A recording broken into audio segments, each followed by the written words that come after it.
En el ajedrez, la dama es la pieza más poderosa. Majestuosa, desafiante y protectora de la corona.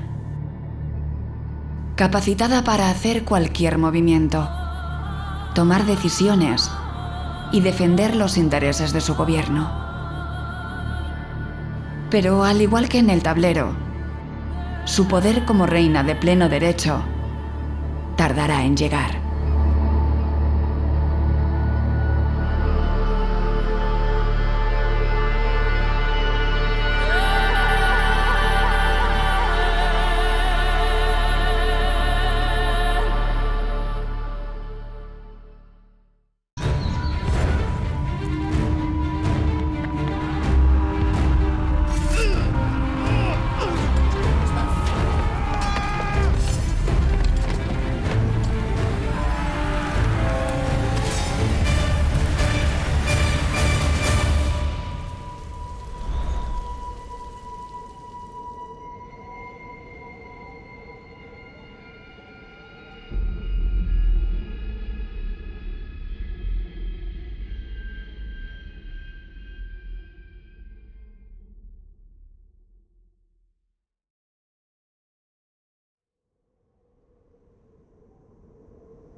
Las traiciones suelen venir de aquellos en quienes más confías. Son como un puñal por la espalda. Dejan un profundo dolor y una herida que jamás desaparece. Sancho I tenía 34 años cuando fue envenenado por uno de sus súbditos. Una dulce y letal manzana acabó de manera repentina con su anhelado reinado. Ese que tanto le costó conseguir. El rey que había conspirado contra su primo, el rey Ordoño IV, ahora también era traicionado por los suyos. Su muerte dejaba un reino enfrentado entre sí y con dos herederos demasiado jóvenes para asumir el gobierno. Vivimos un momento muy interesante. Hemos visto cómo un rey es asesinado, Sancho. Dos jóvenes muy pequeños, de muy corta edad, que pueden en este momento optar al trono, un trono vacío, un trono que es ambicionado, por una parte por el hijo del difunto rey, de nombre Ramiro, por otra por su primo hermano, el joven Bermudo Ordóñez, hijo de Ordoño III. Ambos tienen derechos, ambos son hijos de rey y ambos tienen la oportunidad. Se presentan tiempos muy interesantes para el Reino de León, la verdad. Dos facciones con intereses muy distintos, representados por las diferentes casas nobiliarias, entre las que había una feroz lucha por hacerse con el control del reino. Al final el trono de León lo recogen los que tienen capacidad para hacerlo, que son los grandes señores de la tierra. Son fundamentalmente aquellos que tienen suficientes recursos para ser señores no solo de la tierra, sino también de la guerra, y a los que la corona necesita para sobrevivir. A partir de aquí empieza un juego de combinaciones extremadamente complejo, donde con frecuencia unas casas apoyan a un candidato y con frecuencia al contrario, y en medio queda la legitimidad. Y la legitimidad es una legitimidad de sangre, y esa legitimidad de sangre responde a un heredero u otro en función de qué casas le apoyen, y en el caso concreto de León, y esto es un acontecimiento no tan sorprendente como nos parece hoy, dos mujeres. Esta vez serán ellas, dos mujeres de fe, quienes se hagan cargo del vacío de poder y tomen las riendas de un juego silencioso y extremadamente peligroso, donde las alianzas serán el único escudo entre el reino y su destrucción. En esta época las mujeres a veces son más influyentes y tienen más poder del que se suele pensar. Muchas veces porque a veces heredamos un poco la visión victoriana del siglo XIX, del papel de la mujer sumisa, etc. Pero realmente cuando miramos al pasado, vemos que las mujeres tenían más capacidad de decisión del que solemos imaginar. Y mientras la corona oscila sin cabeza, el condado de Castilla se ha convertido en una formidable potencia con fronteras abiertas, y con un conde, Fernán González, que no contesta a la legitimidad del rey, sino que reclama sus derechos como señor de la tierra. Lo que hay que entender es que esta segunda mitad del siglo X es un escenario de cambios profundísimos en todos los órdenes. en todos los reinos cristianos de la península, también en el mundo andalusí, y en lo que a nosotros concierne, el momento de, por así decir, crisis de crecimiento del Reino de León, también del Reino de Navarra y de una Castilla que quiere dejar de ser condado para ser algo más. A partir de aquí es un montón de ambiciones a las que se desencadenan sobre la base, y esto es muy importante, del control de la tierra.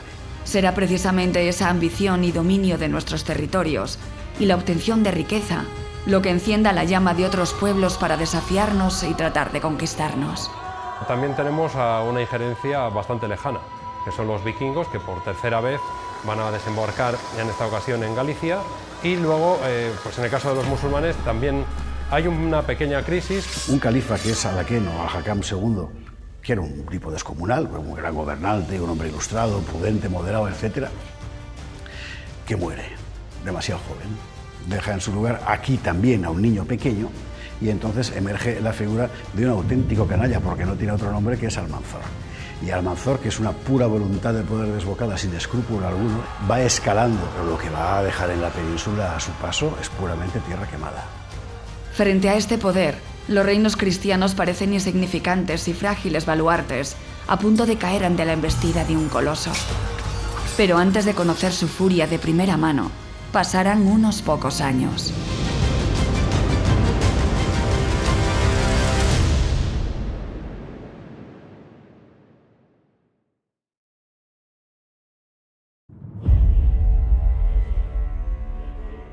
Nuestro reino está huérfano de su monarca. Sancho I ha dejado un trono vacío y un pueblo expectante. La urgencia de hallar un sucesor palpita en cada rincón. Seguimos con una duda. ¿Quién ha de gobernar? ¿Su hijo, el joven príncipe Ramiro? ¿O su sobrino, Bermudo, hijo de Ordoño III? Los dos son jóvenes, los dos no tienen suficiente poder ni protagonismo. ¿Y quién lo decide? Lo deciden dos mujeres.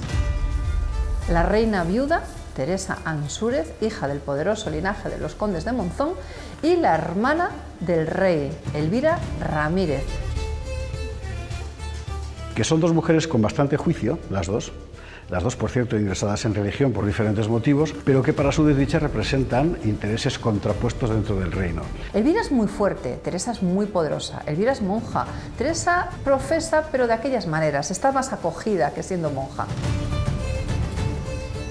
Teresa Ansúrez terminará perdiendo apoyo después de de las derrotas militares. Llegará el momento de Elvira Menéndez, pero la política de las dos en realidad va a ser la misma. Es decir, ante todo orden dentro del reino, y buena falta les hace, porque lo que va a venir del sur es sencillamente atroz. Ambas mujeres, al igual que la mayor parte de los poderes del reino, respaldan a Ramiro como legítimo candidato. Pero los nobles gallegos se inclinan hacia Bermudo. Finalmente, es el hijo de Sancho quien ocupa el trono.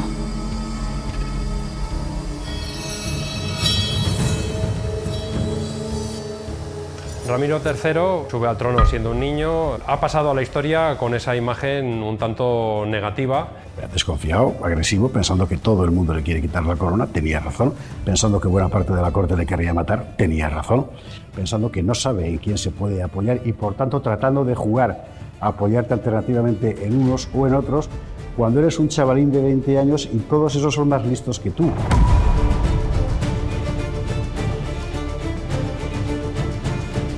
Es un príncipe complicado porque ha estado educado bajo la sombra de dos mujeres poderosas, Elvira Ramírez, su tía, y su madre Teresa Ansúrez. Es un hombre que crece sabiendo su posición y que además ha estado demasiado protegido. Y eso le lleva a considerar que el mundo le pertenece. Tiene rasgos de prepotencia marcados, y si hacemos caso a las crónicas de la época, era una persona muy soberbia, muy altanera, que llegó a menospreciar a sus vasallos. No se puede cometer mayor error que ese, porque esos hombres que te están sustentando, tú eres el primero entre tus iguales, pero igual que te están llevando en andas en este momento como su rey, pueden soltarte. Cuando uno trata de averiguar cuál era la personalidad de los reyes de los siglos IX, X, XI e incluso del XX. Y del 21 tiene que tener en cuenta una cosa, dependes de lo que escribe el cronista, y lo que escribe el cronista normalmente viene más dictado por la simpatía o la antipatía que por otras cosas. En el caso concreto de Ramiro hay circunstancias personales que debieron de ser muy traumáticas, ¿verdad? Para empezar, el asesinato de su padre. Y a partir de ahí, la certidumbre de que dentro de la gente que te rodea hay una parte que es la que ha matado a tu padre. Eso hace que Ramiro desconfíe de todo el mundo. Y más ante un convulso panorama político que ofrecía una oportunidad de oro para los condes del reino.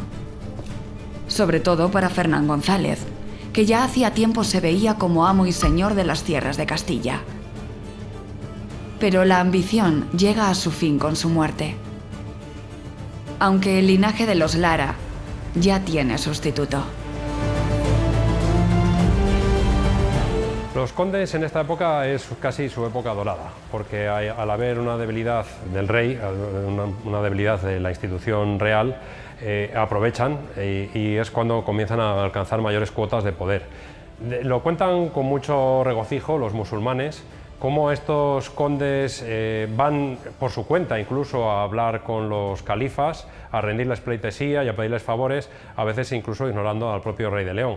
Claro, nos suele venir a la cabeza siempre el caso de los condes de Castilla, porque son sobre los que más se ha escrito. El que tiene el derecho a portar el cetro, que es el rey, depende enteramente de señores que sobre el papel, y no solo sobre el papel, son sus vasallos. Y por tanto contribuyen. ¿Qué pasa? Que los necesitas también. Cada vez que tienes que hacer frente a un enemigo, tienes que echar mano de ellos.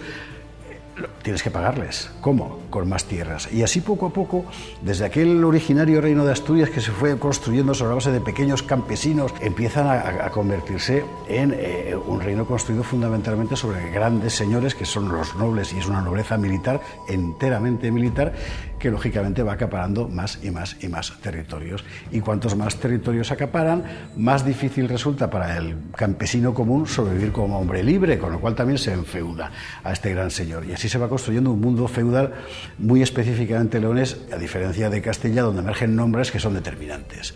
O sea, Saldaña es la familia de los Banu Gómez, de los Carrión, los Ansúrez, siempre, y es impresionante verlo con la tierra de Campos como escenario fundamental, porque es que era la joya de la corona. Tú imagínate que la cristiandad española, después de la invasión musulmana, ha estado 100 y pico años, más de un siglo, suspirando por poder saltar los montes y plantar cereal por todas partes, porque eso era la alimentación asegurada, ¿no? Claro, es la guerra por el cereal. Comparado con esto, las historias del Far West son paseos por un parque urbano.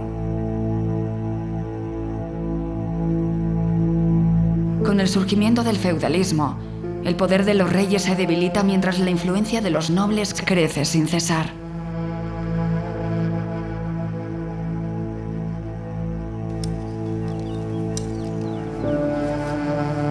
Este es el escenario que se encuentra Ramiro al llegar al trono. Pero sus primeras decisiones le llevarán por el camino equivocado.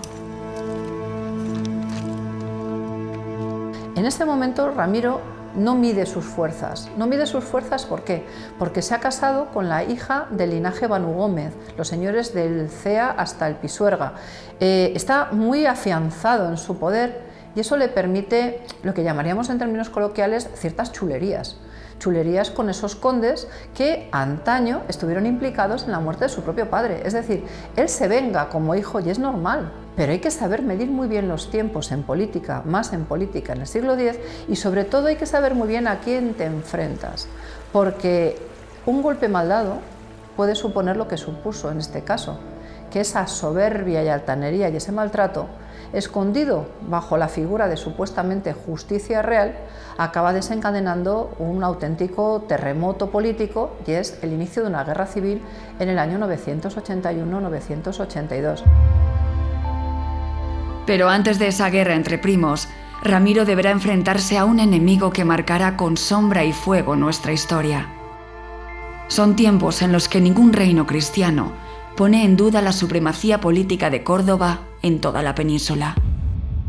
El Reino de León tuvo muy mala suerte con un personaje fundamentalmente que fue Almanzor. Y el Reino de León, que además estaba muy débil, pues tenía que enfrentarse contra este señor que hizo nada menos que 50 intervenciones, razias o como queramos denominarlo. Hay que plantearse que la frontera estaba defendida y coordinada por un general, se llamaba Galib. Galib es el suegro de Almanzor. Almanzor desea convertirse en el nuevo Galib mejorado, ya es primer ministro, pero quiere también ser generalísimo de los ejércitos y para eso necesita sus propias campañas. Y en el medio, nuestro rey, Ramiro, entre dos grandes hombres, entre Galib, el gran y noble general, y el ambicioso Almanzor.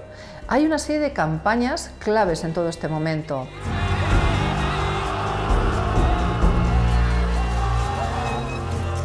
Por una parte tenemos la derrota de Deza, pero sobre todo la gran derrota de San Esteban de Gormaz.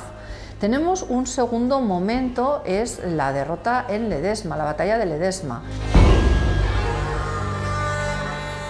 Y en el año 981 se produce un enfrentamiento, podríamos decir que casi civil, entre suegro y yerno.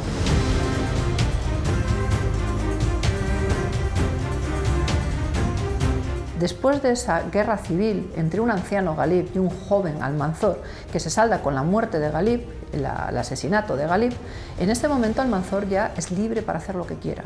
Y el ser libre para hacer lo que quiera quiere decir que Ramiro pasa a convertirse en el único objetivo.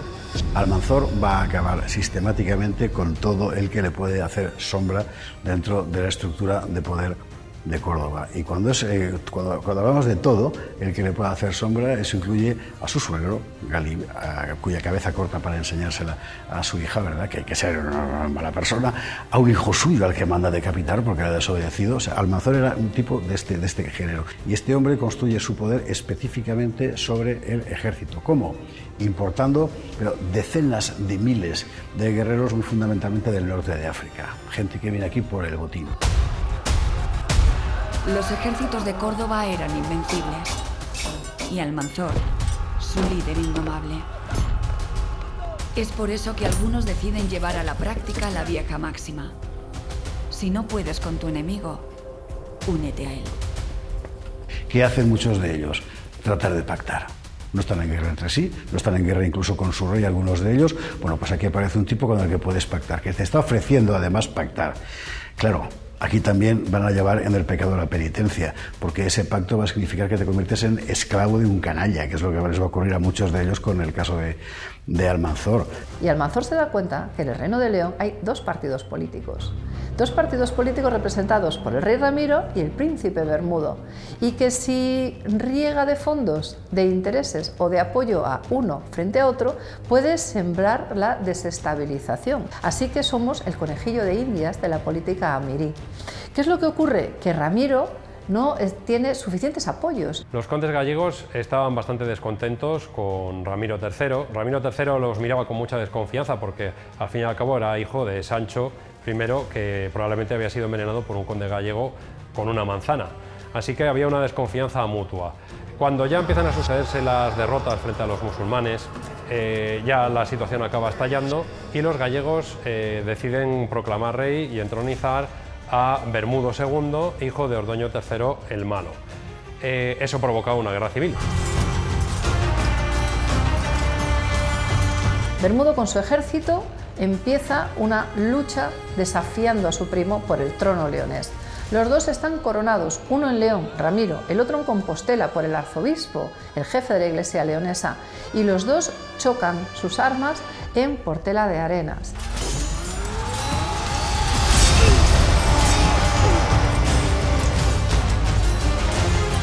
La batalla no resuelve nada. Pero 2 años más tarde, las heridas de guerra sellan el destino de Ramiro.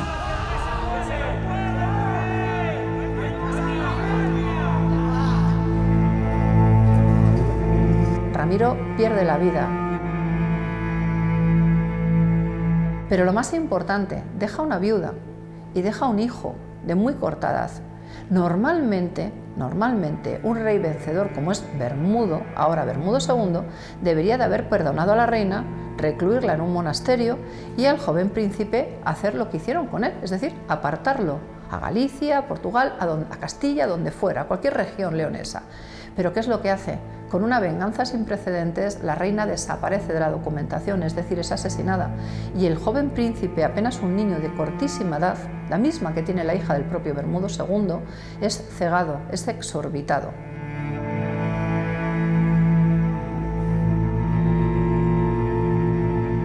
Y ahí se gana Bermudo a un enemigo que en aquel momento no le da suficiente importancia, pero que va a pasar a ser el auténtico azote de Bermudo II.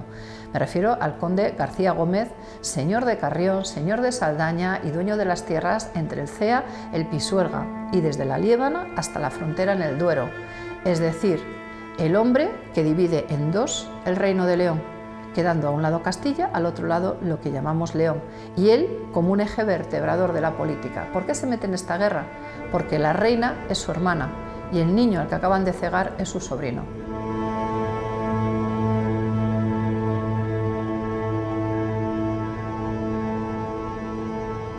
Almanzor va a ganar a uno de sus mejores aliados.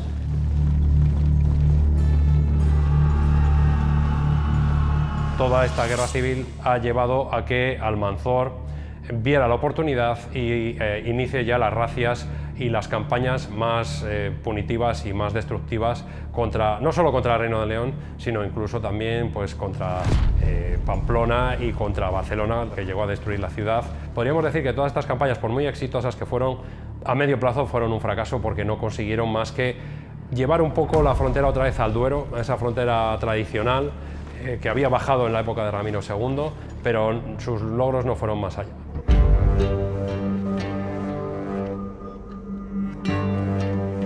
Tras los nombres de reyes y reinas, de condes poderosos y enemigos implacables, existe una intrahistoria profunda y silenciosa.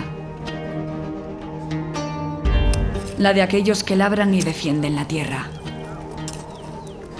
Ganaderos de frontera, siervos de señoríos, campesinos libres y villanos con derechos, cuya lucha y vida cotidiana también forjan el destino de nuestro reino. Si hablamos de la ciudad de León hay que considerar que estamos ante una pequeña ciudad. Se supone que este recinto amurallado apenas contenía unos 5.000 habitantes. En el caso de la ciudad de León, pues, por ejemplo, puede llamar la atención que para entrar en ella había que pagar un impuesto, el portazo. Para pasar por las puertas había que pagar un impuesto. Incluso si querías vender en el mercado, también, si llevabas ganado para vender, tenías que pagar ese impuesto, pero todavía más grande, ¿no? Una cierta cantidad según las cabezas que llevaras. 4 son las grandes puertas que marcan un poco la dinámica y las calles. La puerta, que se conoce como de Arco de Rey, daba paso al recinto donde se refugiaban y donde vivían los reyes de León. Un recinto que tendría aquí, en el centro de interpretación, situado en el Palacio de los Condes de Luna, el centro de su palacio real, de sus estancias. Una plaza de armas hoy ocupada por el Mercado del Conde y enfrente de donde nos encontramos un monasterio, el monasterio de Palat de Rey, del Palacio Real. Una mujer es la gran protagonista, que es Elvira Ramírez, nuestra infanta. Si continuamos la visita virtual y seguimos en dirección a la catedral, tenemos otro segundo foco de poder, en este caso marcado por la propia catedral, la puerta del obispo, que es la que da entrada y salida a la ciudad, y el palacio episcopal. Si continuáramos camino, en este caso hacia el norte, nos encaminaríamos hacia la puerta del conde, que hoy en día es el Archivo Histórico Provincial de León. ¿Quién reside allí? El conde de la ciudad, una especie de gobernador militar que en ausencia del rey pues se encarga de las labores de la defensa y la organización. La ciudad de León pues estaba llena, por ejemplo, de frailes, monjes y monjas, porque la cantidad de monasterios y de iglesias era muy elevada. Pero también, por supuesto, había muchísima gente del pueblo llano, casi todos agricultores y ganaderos que comerciaban muchas veces pues, sus excedentes, ¿no? Pero claro, al ser la capital del reino, también se venden ricas telas traídas de Oriente, productos exóticos, metales preciosos, armas, para que los nobles que vivían en la corte pudieran aprovisionarse y equiparse, y también ellos y sus hijos.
gente del pueblo llano comía sobre todo pues, hidratos de carbono, es decir, lo que producía la huerta básicamente. Y en épocas especiales, pues sí, y si tenían medios, pues sí que podían comer algo de carne, pero normalmente la carne era un símbolo de poder. Los que la consumían eran los nobles y sobre todo los reyes. Los reyes incluso podían permitirse comer urogallos y osos, cosas que hoy en día nos escandalizan y nos llevarían las manos a la cabeza, ¿no? ¿Y dónde está la vida? La vida está fuera, la vida está en los arrabales, la vida está en esas zonas donde se asientan los artesanos, los comerciantes, donde hay actividad, muy articulado por el Camino de Santiago, que es el gran eje vertebrador. Aparecen incluso con la repoblación toda una serie de villas que son hombres libres, y esto va a regirse por las leyes de lo que tradicionalmente aquí llamamos el concejo. Es decir, son hombres que rigen su propio destino, en concreto sobre sus tierras. Obviamente tienen que ir al fonsado, tienen que ir a prestar estos servicios al rey en la guerra. La mayor parte de la gente que iba a la guerra eran del pueblo llano y llevaban las armas que tenían en casa, ¿no? Pues algo como una lanza, a lo mejor podían hacerse, pero cosas como hachas, las hachas eran muy socorridas. Pero claro, los que sí que iban equipados, como vemos en las películas, con sus cotas de malla, sus yelmos y demás, eran los nobles. Señores de la guerra, es decir, esos caballeros que estaban pertrechados y que les enseñaban desde muy pequeños a combatir. Pero estos pobres campesinos, estos pobres villanos, los que vivían en las villas, pues se iban con lo poco que tenían. Y había muchas viudas, porque había muchas personas que morían en la guerra, hombres, obviamente, y había también muchas personas lisiadas, sin brazos, sin piernas, etcétera, etcétera, ¿no?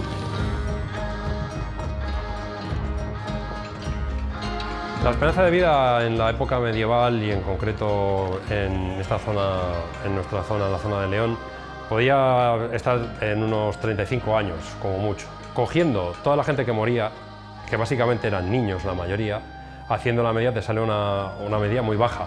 Pero si tú superabas la infancia, sí que tenías posibilidades de llegar a 60, 70 años, pero realmente ahí el gran problema era la mortalidad infantil.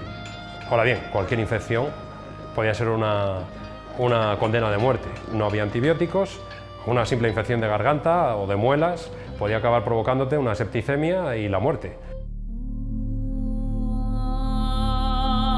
Miles de personas murieron víctimas de enfermedades, pero también de la brutalidad del combate, luchando sin tregua por defender la frontera del reino.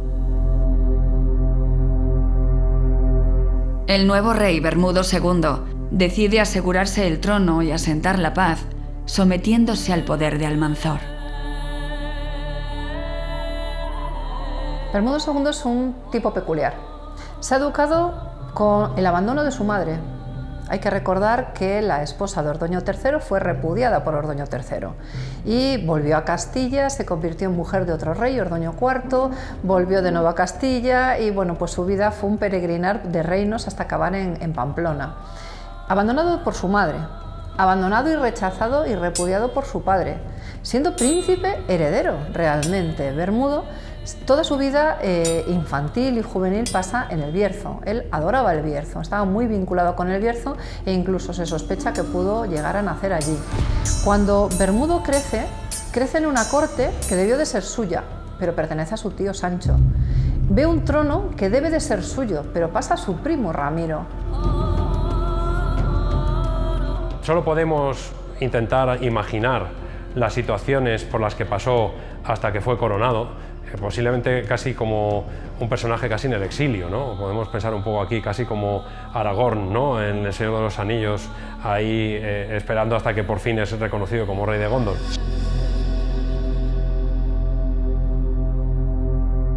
Es un rey que se acomoda, le gustan mucho las mujeres, desprecia a su propia esposa, Belasquita, una mujer brillante, buena, valiente, y gusta de tener amantes. Era una persona muy entregada a los placeres de la vida, bebía, comía en exceso y de ahí su apodo el gotoso. Precisamente acabó desarrollando la enfermedad de la gota y luego no dejaba de recordar que él era medio castellano. Su madre era la hija de Fernando González. Por lo tanto, el ahora conde de Castilla es su tío carnal. Claro, Fernando González, su abuelo, pues es un personaje muy peculiar. Digamos que podía militar en el Barça y en el Real Madrid en la misma temporada y no caerse el decoro, ¿no? Pero en el caso de su tío, García es muy diferente. Es un hombre honrado, es un hombre recto, es un buen tipo. Y para él ciertos comportamientos no son los más adecuados, pero no deja de recordar que ese chico, ese joven, es su sobrino. Bermudo intenta ser un buen rey. A pesar de todo, Bermudo intenta ser un buen rey. Digamos que desde el punto de vista político tiene claro qué es lo que hay que hacer, pero hay que ponerse también en su pellejo. Es decir, que por mucho que él intentara ser un buen rey, lo que tiene es un reino deshecho, un enemigo absolutamente intratable, que cada vez que se enfade te va a arrasar, y él tiene que tratar de mantener su corona en una situación de enorme inestabilidad interior, con muchos enemigos interiores, en principio sin que nadie más le dispute la corona, pero porque es una corona que ya no vale nada, y aún así tratando de mantener el testigo. Cuando Bermudo llega al trono, con Belasquita, la estabilidad se la da Belasquita y su visión política se la va a dar la nobleza gallega y berciana, y se la va a dar el conde de Castilla, su tío. Esos son sus grandes poderes. A partir de ahí, los que se arrodillan delante de él no son precisamente de fiar. Y por eso es importante buscar un heredero. Un varón que no termina de llegar. Algo que pone más nervioso aún a un monarca cuya mujer decide criar en la corte al hijo de su anterior rival. Belasquita, la mujer de Bermudo II, ha cometido un error, si es que se le puede llamar así, y es ser una buena mujer, compasiva, íntegra, precisamente lo que no es Bermudo. Y precisamente esas cualidades son las que hacen que eduque en la corte a un pequeño de la misma edad que su propia hija Cristina, que es el infante Ordoño Ramírez, a quien su marido ordenó sacar los ojos después de morir Ramiro III, para inhabilitarle a gobernar, es decir, para que nunca pudiera ocupar un trono. Llevado el tiempo, Belasquita será repudiada por Bermudo, echada de muy malas maneras, pero Belasquita acabará en Asturias, en este caso, ayudando a una unión dinástica que pudo haber puesto fin a muchas tensiones, pero que acabó por no resolver nada, porque su hija Cristina Bermúdez, hija de Bermudo II, acabó casándose con el ciego Ordoño Ramírez, hijo de Ramiro III. Curiosamente, casi toda la nobleza asturiana y por ende, por extensión también leonesa, son descendientes de este matrimonio, entre dos infantes repudiados, entre dos líneas dinásticas que, de haber prosperado ese mismo matrimonio y la descendencia, hubieran sido el germen de una casa real unida.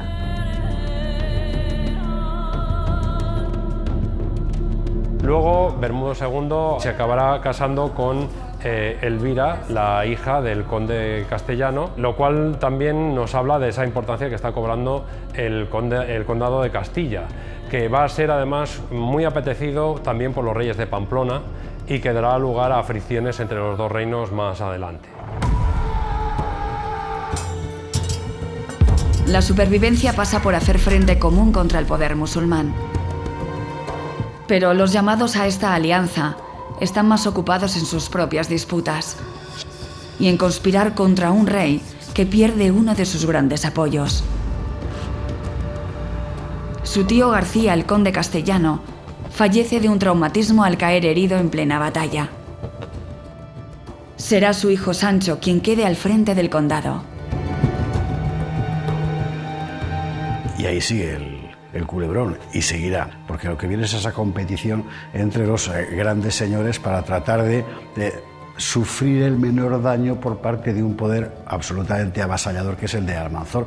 Y así vamos a ver a los grandes nombres de León, de Castilla, traicionando a su propio pueblo, es verdad que en defensa de sus intereses particulares, ¿verdad?, para salvar el pellejo, y permitiendo, por otra parte, que Almanzor se convierta en el árbitro absoluto de la política peninsular. En realidad solo hay un poder que le hace frente, que es Castilla, pero será hasta que ese castellano se muera y le herede su hijo, que también bajará la cabeza. Son los peores años de la cristiandad española, sin ninguna duda. Las relaciones de Bermudo y de Almanzor pues son unas relaciones muy tensas entre una fuerza de la naturaleza, que es Almanzor, y un auténtico pusilánime, que es Bermudo.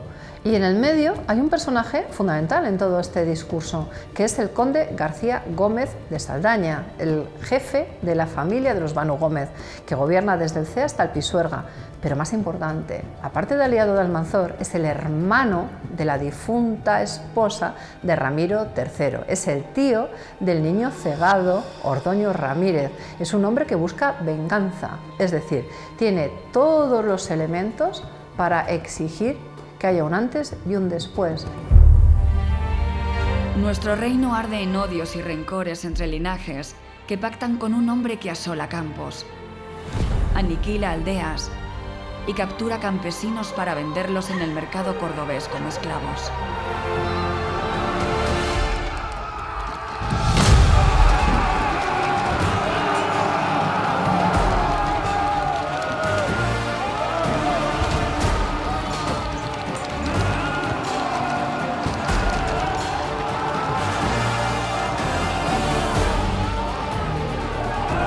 Cuando García abre las puertas a la entrada de Almanzor, una serie de campañas se suceden. Las campañas contra la ciudad de León de 1985, 86, 87, contra Astorga. Hay muchas ciudades que son atacadas.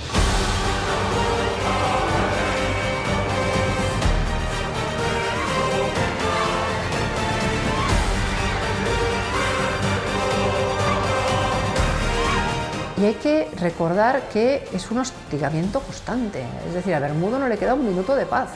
Eso sí, tuvo muchos minutos para procrear hijos bastardos, para casarse con otra segunda mujer, que es Elvira, hija del conde de Castilla, para tener un nuevo hijo, que es en este caso el príncipe Alfonso. Ya tiene la descendencia masculina legítima que añoraba, pero poca cosa más puede hacer Bermudo, más que defenderse y huir, defenderse y huir. En el momento en que Almanzor entró en León, destruyendo todo lo que pudo, también quiso destruir el monasterio de San Claudio, y allí se produce un episodio de lo más épico. Con las patas del caballo quiso romper la puerta del monasterio y en aquel momento el caballo reventó. Durante mucho tiempo se conservó una especie de gualdrapa del caballo allí en el monasterio. Un segundo momento es el 995. Ahí, curiosamente, el conde de Saldaña, el conde García Gómez, el jefe de los Banu Gómez, decide que no quiere seguir siendo aliado de Almanzor porque considera que Almanzor se está viniendo demasiado arriba. Y una cosa es que nos apoyes en una guerra civil, otro tema distinto es que destroces el reino.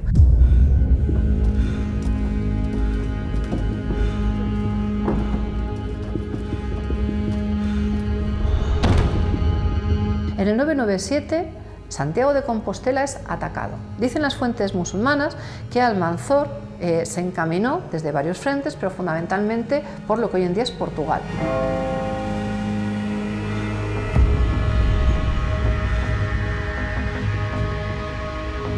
Los condes de la zona de Portugal y de Galicia, muchos de ellos le abrieron las puertas. ¿A cambio de qué? Nos lo dicen los musulmanes. Caballo, riqueza, es decir, les sobornaron. Abrieron las puertas, Almanzor se planta delante del epicentro de la cristiandad peninsular, Santiago de Compostela.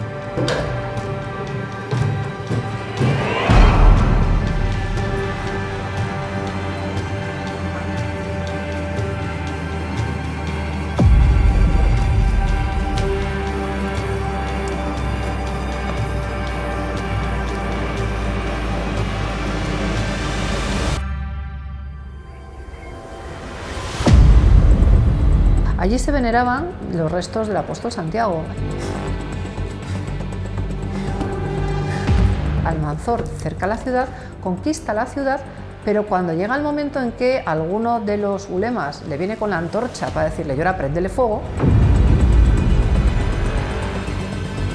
Almanzor se lo piensa. Y dice que no, que hay que respetar la tumba de Santiago. Respetó la tumba del apóstol porque era discípulo de Cristo y en el Islam la figura de Jesús es muy respetada. Eso no le impide, por ejemplo, llevarse las campanas a hombros de cristianos, llevarse las maderas de la techumbre que después decorarán Las maderas de la puerta se convierten en la techumbre de la mezquita de Córdoba en la ampliación de Almanzor.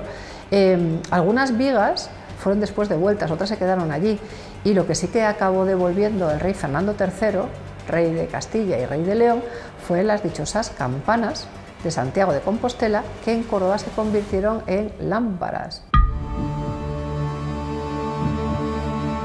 2 años después de la destrucción de Compostela, Bermudo II empeora de gota y exhala su último aliento. Su muerte trae consigo una paz relativa, pues los antiguos enemigos del reino dejan de serlo y reciben de buen agrado al pequeño heredero, Alfonso V. En el año 999 muere Bermudo II de podagra, que llaman, de gota, y le sucede su hijo Alfonso V. Es un niño de 5 años, pero es que su madre es Elvira, una mujer muy fuerte, Elvira la castellana. Los musulmanes le llamaban la berberisca, que quiere decir una mujer que mejor ponte fuera de la línea de fuego porque es capaz de defender con uñas y dientes lo suyo. Alfonso V tiene el trono asegurado. Primero, porque su padre ha desaparecido y con él todos los odios que conllevaba. Segundo, porque su madre es de armas tomar.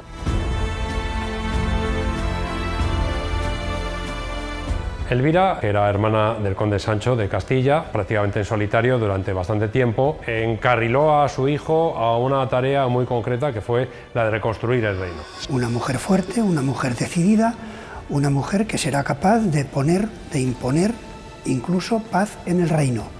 Un reino inestable, un reino enfrentado entre los propios condes, pero tendrá la habilidad y los apoyos suficientes. De un lado, el conde Menendo González, que se ocupará de tutelar también al infante Alfonso. Por cierto, Alfonso casará posteriormente con una de las hijas de este Menendo González. Y del otro lado, su hermano es conde de Castilla. Está encantado, al menos al principio, que su sobrino sea rey de León. El conde jefe de los Banu Gómez, García de Saldaña, también está feliz del cambio. Y así, todos unidos, asisten a la coronación de nuestro príncipe, acompañados del obispo de León, la reina madre, y todo el mundo le arropa. Hay un cambio radical. Una vez más, la regencia cae en manos de una mujer. Hasta la mayoría de edad de Alfonso, será Elvira quien asuma el gobierno, algo que despertará tensiones entre algunos condes. A pesar de que en el Reino de León las mujeres son muy respetadas, no todos lo ven igual. Y claro, el primero que no lo ve igual es el propio hermano de la reina, que es el conde de Castilla. Y digamos que siempre se busca algún motivo de tensión para intentar sacar tu propia tajada política. Así que la reina también va a ser cuestionada, mientras su hijo crece tranquilo, crece en paz y se hace un casi adulto, un adolescente. Alfonso V es un personaje absolutamente fundamental, porque significa el intento más logrado del Reino de León por resucitar después de la tormenta de fuego que significó la época de Almanzor. Desgraciadamente para él, para Almanzor, le quedan 3 años de vida.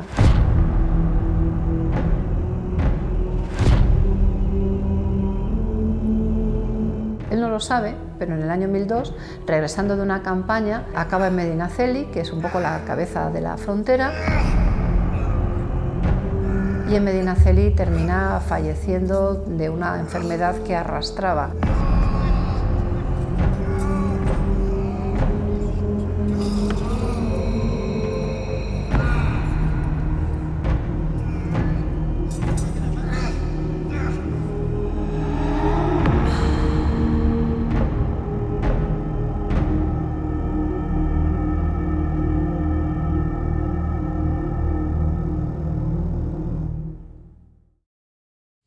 Unos rescatan el pasado para entender el presente, otros apuestan por el futuro para mejorarlo. Soy León. Bella, salvaje, fuerte, noble, amigable y preocupada por quienes viven en mí. Maravillosa, tal como soy. Conóceme, quiéreme y cuídame. Porque soy lo mejor que tienes y siempre estaré ahí. Soy León, tu león. Es un mensaje de Caja Rural. porque somos León. En la batalla como en el campo, hay que sembrar, regar y esperar, porque la tierra te devuelve aquello que le das. ¿Y si volviéramos al pueblo? ¿Y si confiáramos en el emprendimiento rural? ¿Y si apostáramos por el agricultor? ¿Y si iRiego? Invierte en ahorro, invierte en tiempo, invierte en iRiego. iRiego gestiona los regadíos modernizados. Empieza ya a mejorar la productividad de tus cultivos. ¿Y si lo hacemos juntos? iRiego, siempre de la mano. Los enfrentamientos más duros siempre se han librado por el control de la tierra. Domina tu hogar y haz que siempre esté abastecido como un verdadero reino. En Electroleón somos especialistas en electricidad y tratamientos de agua, cloración, motores de agua, grupos de presión, mantenimiento de ayuntamientos y juntas vecinales y también automatización de depósitos con sistema de alarmas. Contamos con una amplia plantilla de profesionales acreditados en el sector y nos desplazamos por toda la provincia. Consúltanos, calle Batalla de Clavijo número 7 o en el teléfono 987 25 50 19.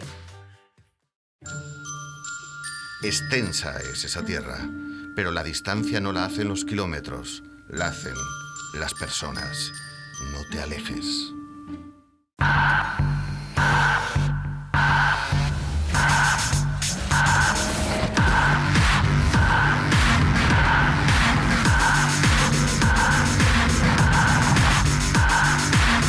Acércate más, siente más. Cupra León híbrido.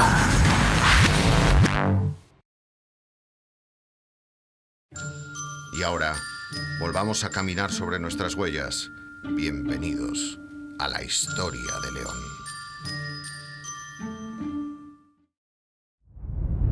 A partir de ese momento, todo el mundo andalusí entra en guerra.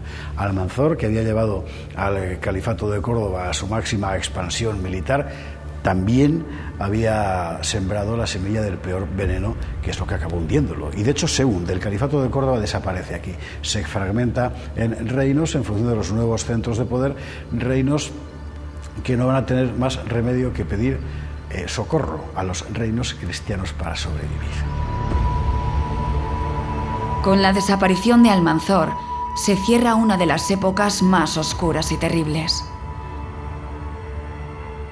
Ahora comienza la ardua tarea de reconstruir un reino de la mano de un rey que devolverá el pulso a las ciudades, aldeas y campos, garantizando una seguridad hasta ahora inexistente.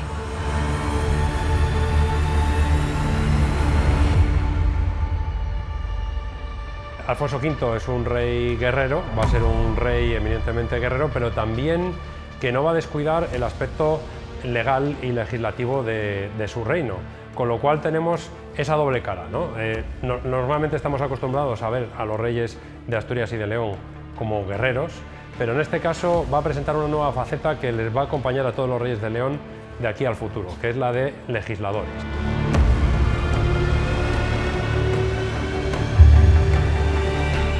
Quizá lo más destacable de él es la clarividencia política. Clarividencia que llega al punto de, puesto que el mayor problema del reino, y no solo de León, había sido ese conflicto entre el poder público de la corona y el poder privado de los nobles, él lo que resuelve es crear más nobles, hacer más, diversificar, por así decir, el enemigo. Eso, junto al fuero concedido a León, hace que el paisaje político empiece a cambiar aceleradamente, y hay que recordar que León es el protagonista de los grandes cambios políticos en Europa, tanto en fueros de ciudad como, y luego veremos un siglo más tarde, dos siglos más tarde prácticamente, en las Cortes, ¿no? Todo eso empieza con Alfonso V, un rey que va a marcar un linaje que quedará bruscamente interrumpido, pero que solo por su obra de gobierno merece pasar a la historia. Pasó de hecho como el de los buenos fueros y es un buen título. El horizonte político está a punto de transformarse, pero antes, el joven Alfonso deberá resistir las oleadas de unos salvajes invasores ansiosos de conquista y saqueo. Un destino forjado en fuego y acero aguarda al heredero del trono. El reino está todo muy tranquilo desde la perspectiva cristiana, la frontera segura desde la perspectiva musulmana.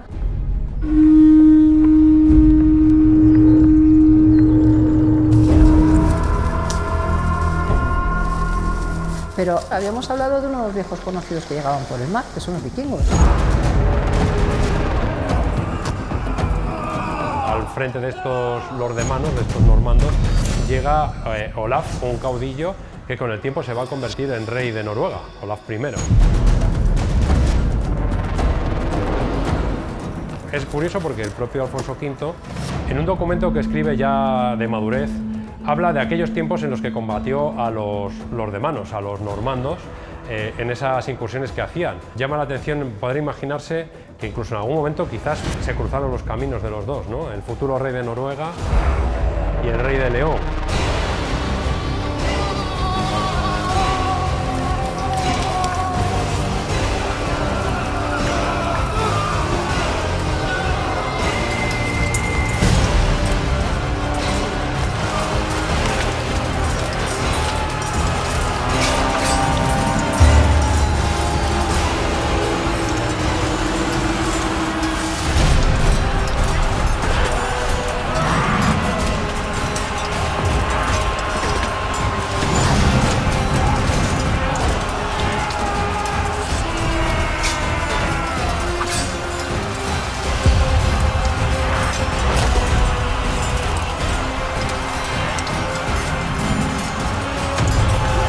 Curiosamente, en la historia de Noruega se recuerda que San Olaf decidió que ya no estaba demasiado bien quedarse aquí, que era mejor recoger los bártulos y volverse.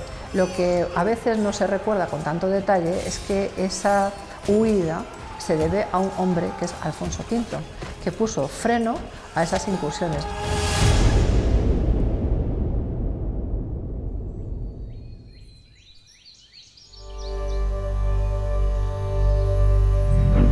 Y así llegamos a un año crucial y trascendental para Alfonso V y nuestra historia. 1017 es un año importante porque pasan varias cosas a la vez muy significativas. Muere la madre del rey, lo cual también a él le libera sobre todo de los pactos políticos de su madre, cosa que es muy importante, está mucho más libre. Muere cabeza de los Balú Gómez y muere el conde de Castilla. Sancho, a partir de ese momento entra savia nueva, van a venir también nuevas calamidades, pero en fin, lo más importante es que se le queda el paisaje mucho más despejado. Y prueba de ello es que, recién casado, con la hija de su antiguo ayo, el conde Gallego Menéndez, lo que hace es convocar un fuero en el año 1017.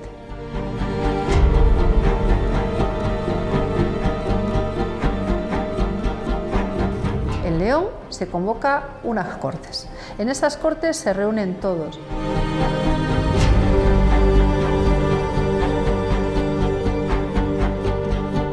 ¿Y por qué se reúnen? Pues porque Alfonso quiere poner orden donde hay desorden.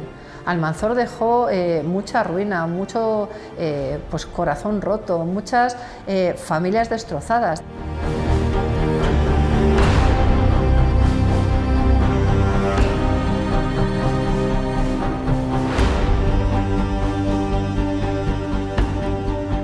Las leyes de 1017 son no solamente un fuero de 20 leyes generales para todo el reino y 28 preceptos específicos para la ciudad de León. Es mucho más que eso. Podríamos decir que el sello al feudalismo leonés.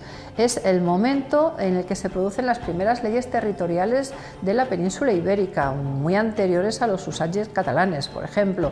Y es el momento en que un rey piensa primero en sus súbditos y después en su propio beneficio, porque lo que hace es regular el reino. Es un fuero que se aplica para todo el reino y tiene conquistas en materia de la ley de una gran importancia. Y ya que hablamos de las mujeres, es necesario insistir que en ese fuero de León se recogen derechos precisamente a las mujeres. La mujer hereda.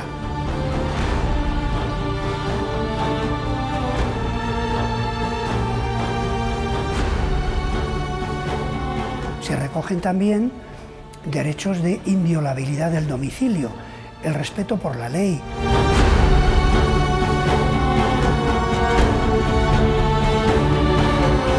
De hecho, en la documentación cristiana es bastante frecuente encontrarnos testimonios de mujeres que han sido vendidas como esclavas y que acaban volviendo a la ciudad de León y se encuentran, y así protestan ante el rey, que su herencia ha sido vendida, sus padres han muerto, no les queda nada, ellas son personas ya mayores, de cierta edad, sus hermanos las rechazan y literalmente no tienen donde caerse muertas cuando han sufrido cautiverio, violaciones o cualquier otro tipo de destrozos. Alfonso V es Alfonso V el Noble por algo.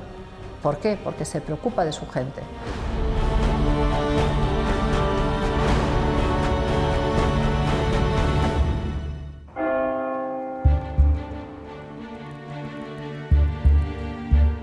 Aunque Alfonso se casará en 2 ocasiones, será su primera unión la que le regale la tan necesaria descendencia, asegurando así la continuidad de su linaje. Alfonso V se había casado 2 veces. La primera con Elvira Menéndez. ¿Quién era Elvira Menéndez? Era la hija del hombre que protegió a Alfonso siendo niño, Menendo González. Norma general. En español el ez es un genitivo, es hijo de. Por tanto, Elvira Menéndez es hija de Menendo. Este Menendo González era hijo de Gonzalo Menéndez. Y esto no es un trabalenguas, porque normalmente en aquellas familias se ponía el nombre del abuelo al niño varón. Gonzalo Menéndez fue el que le envenenó a Sancho el Craso. Va a tener 2 hijos que van a ser fundamentales para el Reino de León. Bermudo, que será Bermudo III, y Sancha, que jugará un papel casi incluso superior al de su hermano. Ya puede respirar tranquilo también en eso. El reino está pacificado por completo, ya no hay revueltas nobiliarias.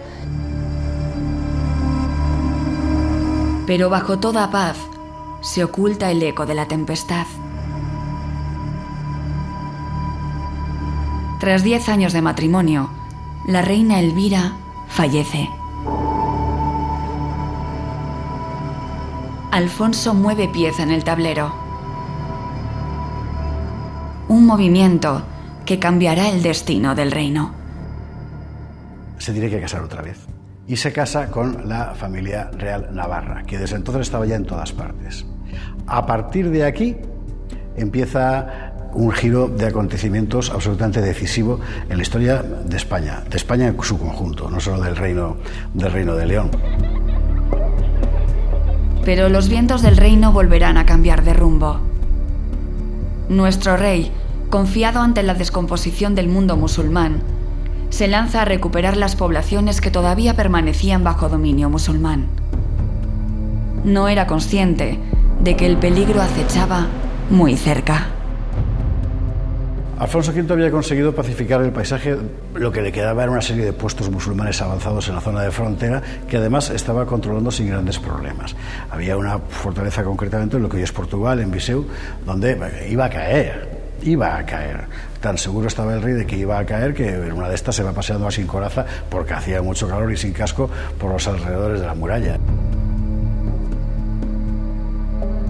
Claro, un arquero que lo vio, entendiendo quién era el personaje, de forma muy certera dispara una flecha y esa flecha hace el peor de los blancos. Es decir, acaba matando a Alfonso V.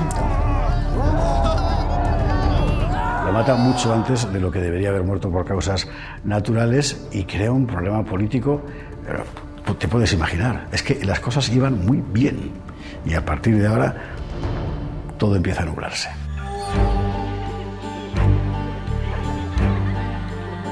En el año 28 deja un reino en manos de un joven príncipe, Bermudo. En el año 1028, el rey, que estaba viudo, deja a una nueva reina, su segunda esposa, que es una dama de origen navarro. Y Bermudo quedará en manos de su madrastra, de esta infanta navarra. A partir del momento de la muerte de Alfonso V empieza un auténtico juego de tronos en todas las coronas españolas. Y es prácticamente imposible no perderse, porque nos pasa a todos. En Navarra está reinando Sancho III, el mayor, que es seguramente el mayor talento político de la España de la época y seguramente también de la Europa de la época, porque partiendo de un reino absolutamente cerrado, taponado por todas partes, ha hecho tal cantidad de cambalaches por vía familiar, de parientes, etcétera, que va a ir ampliando poco a poco su influencia política. Y Bermudo tiene una hermana, que es Sancha,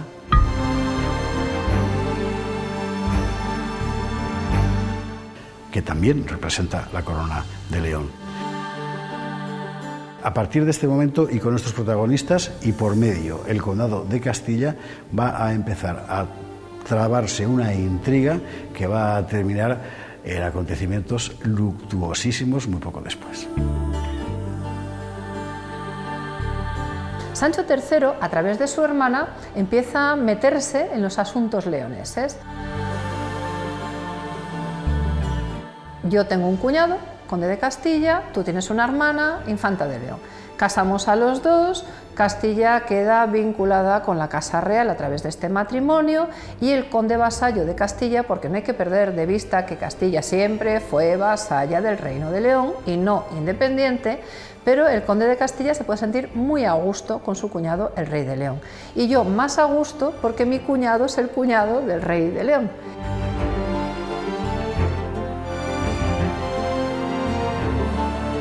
García viene a León, García, y hay todo un romance sobre ello que nos lo recuerda, el romance del conde Don García.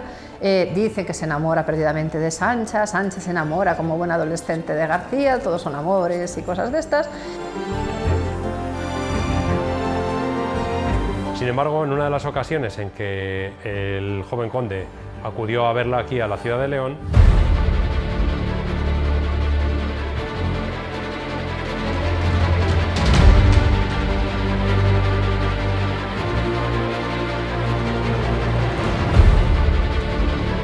pues fue alevosamente asesinado por varios hombres.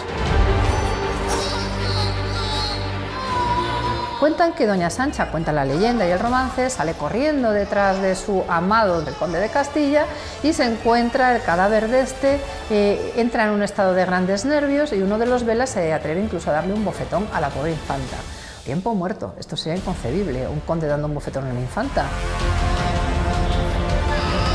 ¿Quién lo asesina? No lo sabe nadie. Y se han escrito, en fin, páginas y páginas y páginas sobre el asunto. Cuando haces la típica pregunta de ¿y esto a quién beneficia?, no aclaras nada porque beneficiaba a tanta gente que desapareciera el linaje propio del solar castellano, porque es el último descendiente de Fernán González.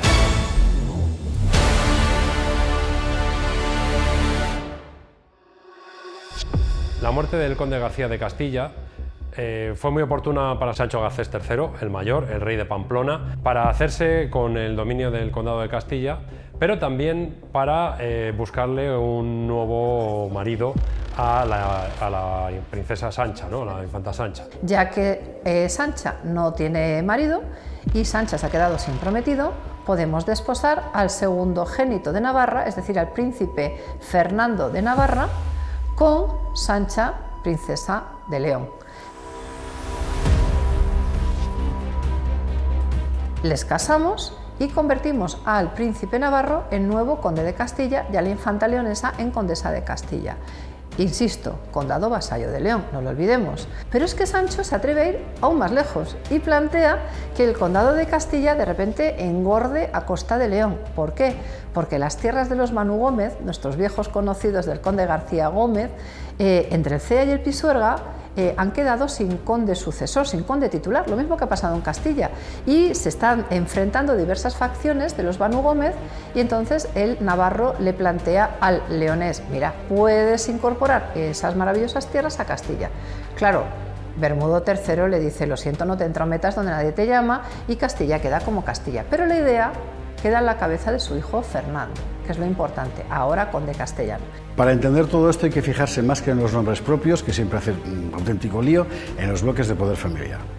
Bloque de poder familiar navarro, hijos de Sancho el Mayor, Sancho III, Fernando y Jimena. Hijos de Alfonso V, el bloque de poder leonés, Bermudo y Sancha. Bermudo lo van a casar con Jimena, del bloque navarro, y a Sancha, del bloque leonés, la van a casar con Fernando, del bloque navarro.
El rey navarro había conseguido unir las dos casas reales e incorporar Castilla a la corona navarra. Pero, ¿cuáles eran sus planes para el Reino de León? Es algo que nunca sabremos, pues la muerte se llevó a Sancho el Grande de manera súbita. García hereda el trono de Navarra, mientras que su hermano, Fernando, recibe un mermado condado de Castilla, legado de su madre y de la familia condal castellana, que seguirá bajo la soberanía del Reino de León. Y Jimena, hermana de ambos, se mantendrá como reina consorte en León. Se desencadena así un nuevo capítulo de luchas por consolidar reinos nuevos.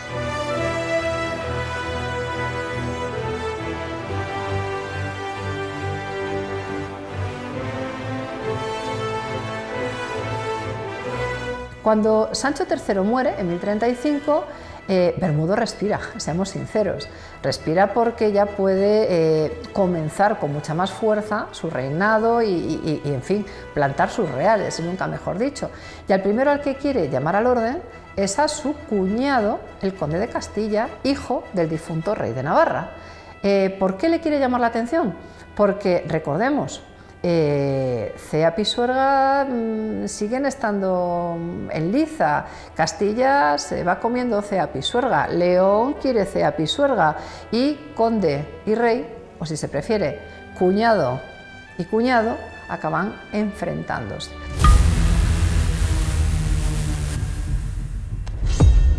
Acaban enfrentándose en 1037, en una batalla que es la batalla de Tamarón. Bermudo y Fernando llegan a las manos y esto puede contarse simplemente como una historia de guerreros, que ciertamente lo era, pero me parece que se entiende mucho mejor porque parece menos arbitrario si tenemos en cuenta que lo que estaba en juego era la posesión de los derechos sobre el condado de Cea. Y el condado de Cea significa tierra de campos y tierra de campos significa recursos de cereal inagotable. ¿A quién pertenecía eso? Pues según Fernando, a su mujer Sancha en la dote, a la hermana de Bermudo. ¿Y Bermudo qué decía? Que no. ¿Y Sancha qué decía?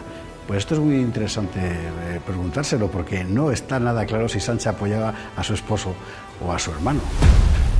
Bermudo llega con su ejército y se encuentra el ejército del conde de Castilla más el ejército real de Navarra, así que está en minoría. Una imprudencia del propio Bermudo pues acaba con el rey dentro de las filas enemigas. Cuentan las crónicas que tenía un caballo llamado Pelayuelo, lo llamaríamos en español, que era uno de los más veloces de su época. Entonces él dice en las crónicas que cuando estaban los ejércitos frente a frente y vio a su cuñado, tanto odio le subió al corazón que clavó espuelas a Pelayuelo y se lanzó a atacar a su cuñado.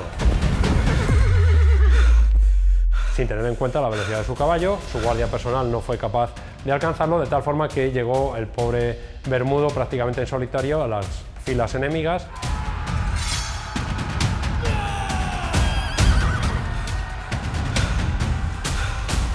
Cuando el rey Bermudo cae, hacen auténtica sangre y escarnio.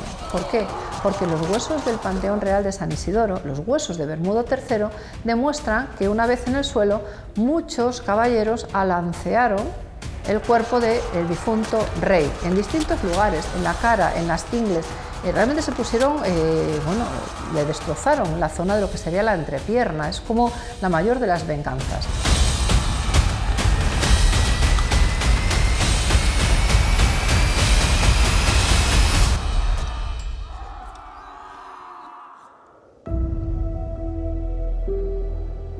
El ajedrez es un campo de batalla, donde el silencio decide la victoria.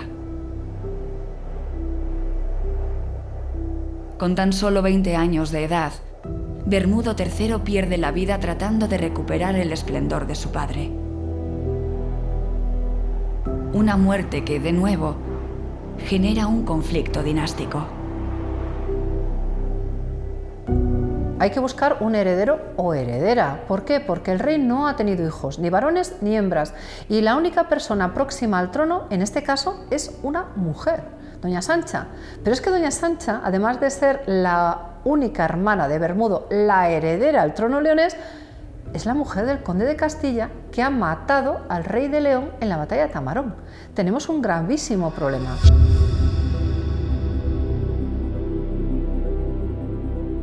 Durante un año completo nadie le niega los derechos a Sancha, pero sí le niegan la entrada a Fernando por asesinar al legítimo rey de León. Sancha, nadie lo duda, es la que porta la legitimidad y como en esa época, que el machismo era algo totalmente natural, no se consideraba la posibilidad de una reina titular, digamos, y un rey consorte.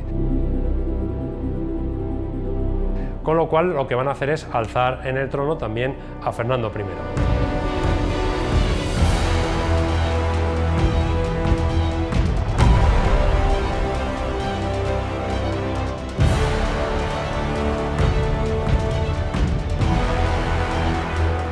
En el año 1038, el navarro Fernando I es consagrado y ungido en la iglesia de Santa María.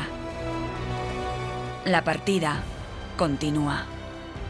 Estamos hablando del papel de las mujeres en todo este periodo de la historia de España y inevitablemente hay que preguntarse qué pensaría Sancha, que era la que tenía los derechos de la corona de León, cuando el que va a ceñir esa corona evidentemente no es ella sino su marido. En realidad es imposible saber lo que ella pensaría, hay que suponer que ella conocía perfectamente su estatuto y hay que remontarse al origen de la dinastía asturiana. Alfonso I hereda la corona, que en realidad era de la hija de Pelayo. Formaba parte, digamos, de la condición de la mujer noble en aquel momento. Ella ha heredado los derechos, quien porta el título es el varón. Él era plenamente consciente de que si era rey era precisamente por su mujer, por Sancha, y en absolutamente todos los documentos siempre va a poner a la reina acompañándole y en plano de igualdad. Por primera vez vemos una mujer, no ya con fuerza, las hemos encontrado en las figuras de Elvira Ramírez, de Teresa Ansúrez o de Elvira, la madre de Alfonso V. Tenemos ejemplos de mujeres fuertes, o Velasquita, la noble esposa de Bermudo II. Ahora vamos a tener una mujer que no solamente es fuerte, que no solamente es protagonista, sino que es la heredera al trono. ¿Y qué significa eso? Que comienza una nueva etapa en nuestro reino, la etapa del poder de la mujer, la etapa en la que empieza una visión más en femenino en un mundo de hombres y sobre todo algo muy importante, con ella se pone punto y final a una dinastía, la que llegó desde Asturias, y con ella, a través de su matrimonio, arranca una nueva dinastía que es la dinastía navarra. 1037 o 1038, dependiendo de cuándo muere el rey en Tamarón, Bermudo III, o es aceptado Fernando como marido de Sancha en León. Estamos ante un cambio de ciclo, ante un cambio de época, estamos ante el inicio del poder de la mujer. Una época de herederos menores de edad, regencias femeninas, alianzas de sangre, conflictos internos y guerras despiadadas que desgarran el reino. A pesar de todo, se lleva a cabo una importante obra legislativa para proteger a los ciudadanos. Reyes que mueren jóvenes, nobles que desafían la corona y un reino vecino que va consolidando su poder. Una leonesa y un navarro cambiarán nuestra historia a través de sus hijos en un escenario donde los duelos fratricidas volverán a teñir de sangre el trono. Pero eso ya es otra historia.